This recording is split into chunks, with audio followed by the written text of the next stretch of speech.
The iPhone 17 can be better than the iPhone 16 in these 4 ways. People, it's almost time. Apple has said that their yearly event in September will be on September 9. We are almost certain to see full reveals for the iPhone 17, iPhone 17 Air or Plus, iPhone 17 Pro, and iPhone 17 Pro Max. There are a lot of clues in the iPhone 17 event invite about what Apple will be releasing. Apple has officially confirmed their awe-dropping event for September 9.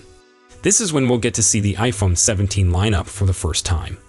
The business only gave us the date and slogan as usual, but the invitation art and Apple's history of hiding things in plain sight give us some good clues about what's coming. Here are 5 things you may learn from Apple's event invite that can confirm information about the iPhone 17 and later. An iPhone design that will blow your mind is on the way. This year's motto, awe-dropping, seems to foreshadow something visually spectacular, jaw-dropping if you will. For months, speculations have pointed to Apple producing a new ultra-thin iPhone 17 Air model to replace the unpopular Plus variant. The iPhone 17 Air is likely to offer the most significant change in iPhone design since the iPhone X and set off a 3-year-long iPhone redesign. If Apple really wants to drop jaws, a significantly smaller iPhone design certainly meets the criteria. As reported first by Macworld, Apple has planned many new colors for the iPhone 17 models, ranging from a new iPhone 17 Pro in orange to various shades of blue. If you weren't certain of the new colors earlier, the event invitation artwork appears to be a clear evidence that the rumors are correct. According to our sources, both the iPhone 17 and iPhone 17 Air will be available in a light shade of blue. Meanwhile, the iPhone 17 Pro and iPhone 17 Pro Max will come in dark blue and orange. More classic colors, such as black and white, are also predicted. Well, the Apple logo seen in the event artwork practically contains all the new colors we indicated, which is a pretty clear hint that these are actually the new colors for the iPhone 17 series, so you can start figuring out which one you want now. It's been a long year of rumors and tip-offs since the arrival of the iPhone 16 series, but we're now expecting to see substantial design changes for the iPhone 17 Pro and iPhone 17 Pro Max, and a completely new model in the iPhone 17 Air, which might take the place of the iPhone 17 Plus. The base model iPhone 17, in comparison, is likely to be more of an iterative upgrade. The renders and dummy models supplied by tipsters over the last months implied the iPhone 17 won't appear much different from its current generation counterpart, and with all 4 models slated to run iOS 26 at launch, that leaves internal hardware as the major battleground for future changes.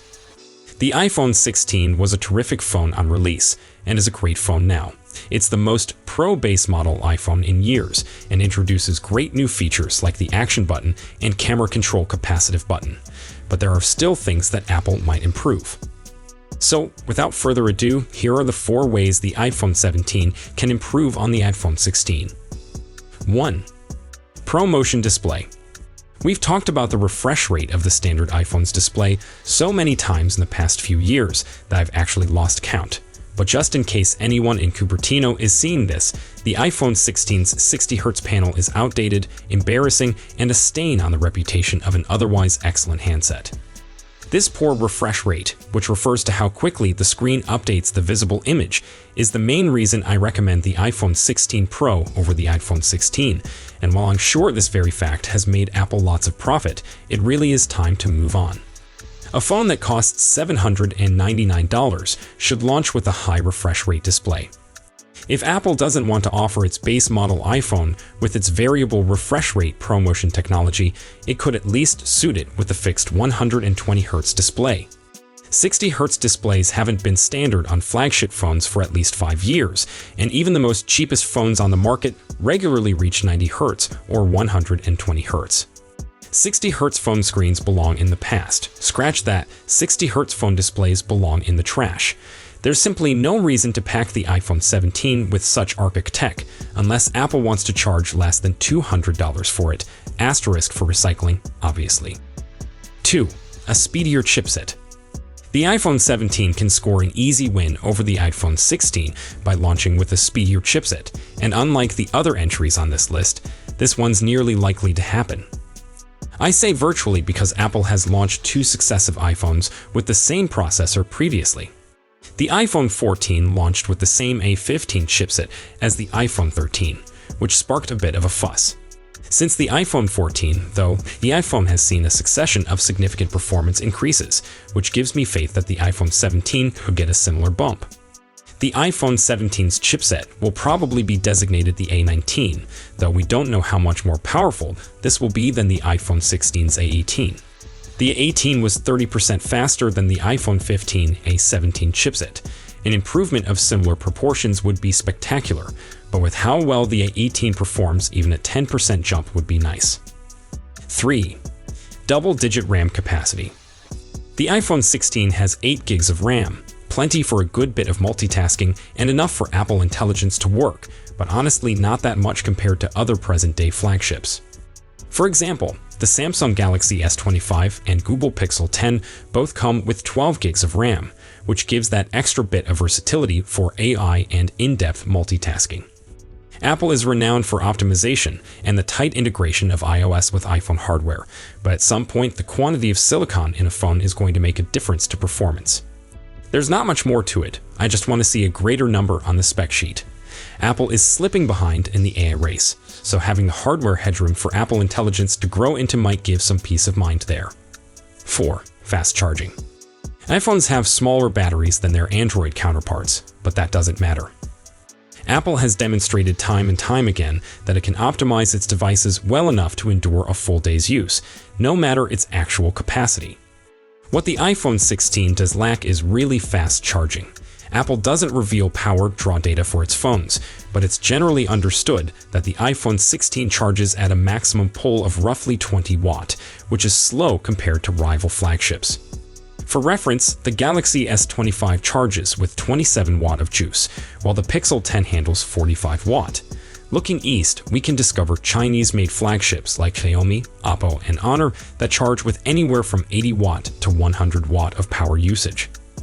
Western phone makers choose for more cautious charging standards to minimize overheating and prioritize the longevity of their phones, which is valid logic, but the freedom a fast-charging phone affords is second to none. A rating of roughly 40 watt would keep the base model iPhone competitive and make it easier for iPhone aficionados to get back in the action after a long day of talking, scrolling, and gaming. Next, another evidence has surfaced that Apple is intending to delete the physical SIM card tray from iPhones in additional countries this year. In particular, a source knowledgeable with the situation has informed Mac rumors that retail personnel at Apple-authorized resellers in the EU are expected to finish a training course pertaining to iPhones with Esim support by Friday, September 5. There are 27 countries in the EU, such as France, Germany, Italy, Spain, and the Netherlands. Apple is likely to launch the iPhone 17 series on Tuesday, September 9, which is just 4 days after staff must complete the training. The training information is available in Apple's Seed app, which is used by employees at both Apple stores and Apple-authorized resellers around the world, so it is entirely probable that the eSIM-related course extends outside the EU. In the United States, all iPhone 14 versions and newer lack a SIM card slot and instead rely on digital eSIM technology. Apple has yet to abolish the SIM card tray in any other countries, although it presumably will starting with the iPhone 17 series. The information broke the news last year. Next year, however, Apple is going to abolish physical SIMs in more nations, according to a person with direct knowledge of the situation. The report did not name any specific iPhone 17 models or countries. At a minimum, the ultra-thin iPhone 17 Air would lack a SIM card tray in most if not all regions, according to Apple supply chain analyst Ming-Chi Kuo. However, there is a fair likelihood the iPhone 17, iPhone 17 Pro, and iPhone 17 Pro Max will likewise be eSIM only internationally. There might be a few exceptions still though, such as China. When the iPhone 14 series appeared in 2022, Apple touted eSIMs as being more secure than traditional SIM cards, as they cannot be removed from an iPhone that is lost or stolen. In addition, at least 8 eSIM can be managed on an iPhone simultaneously, removing the need to obtain, carry, and replace SIM cards while traveling. The new iPhone 17 Pro transparent phone cases don't truly live up to their name or your expectations. With the iPhone 17 series only a few days away, the remaining few bits and pieces that hadn't been leaked yet are making themselves known. Amongst these are the new clear foam cases for the current Apple flagships, but they're not quite what you might have imagined. While earlier clear covers for the iPhone lineups have also been releasing with some portions not being see-through, for Apple MagSafe generally, the latest cases take it a step further.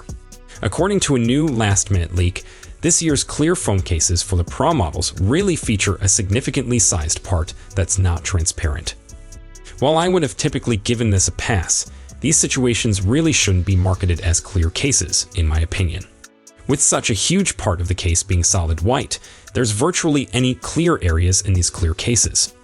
Also, due to the substantially larger rear camera module this year on the iPhone 17 Pro and iPhone 17 Pro Max, there's scarcely any cover adjacent to the classic triple camera layout. I don't think I'd be exaggerating if I stated that Apple users will likely have to resort to third-party products this year if they want a truly clear phone case. I'm not particularly a fan of phone cases myself. I would much rather feel the exquisitely designed $1,000 item in my hand than a cheap silicone cover. As such, something like this doesn't concern me personally, but I know that many of you will certainly be a bit disappointed. Then again, many individuals have displayed a negative reaction to the makeover of the iPhone 17 Pro in general, and a phone case might be the least of their concerns. I think that the new iPhone 17 Pro looks terrific, but I may very well be in the minority. However, if you don't like how the new clear cases appear, you still have a colorful array of new silicone cases for the iPhone 17 to select from. These not only look wonderful, they also come in a range of colorful hues. So, if you enjoyed this video, please don't forget to give it a thumbs up and subscribe to our channel for more exciting tech news and updates. Thanks for watching, and we'll see you in the next one. Goodbye.